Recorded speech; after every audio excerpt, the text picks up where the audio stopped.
திமுக தலைவர் கருணாநிதியை நிர்பந்தப்படுத்தி தம்மை கட்சியிலிருந்து நீக்க காரணமாக இருந்தவர்களை விரைவில் வெளி உலகுக்கு காட்டுவேன் என்று மு.க. அழகிரி தெரிவித்தார்.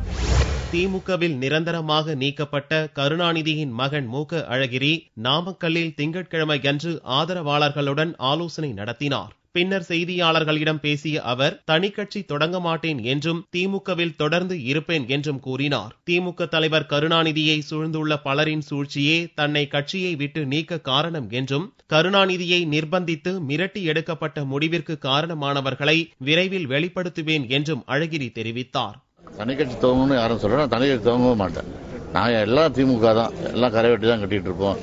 கழக தலைவர் கலைஞர் தான் என்னுடைய தலைவர். கலைஞரை சூழ்ந்து உள்ள பலரின் சூழ்ச்சியால் எடுக்கப்பட்ட முடிவு.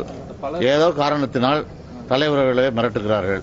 ஆனா அந்த காரணத்திலே அவங்களும் அதுல சம்பந்தப்பட்டிருக்காங்க. அது கூடிய விரைவில் தெரியும். வரும் லோக்சபா தேர்தலில் யாருக்கு ஆதரவு என்பதை விரைவில் அறிவிக்க உள்ளதாகவும் அழகிரி கூறினார்.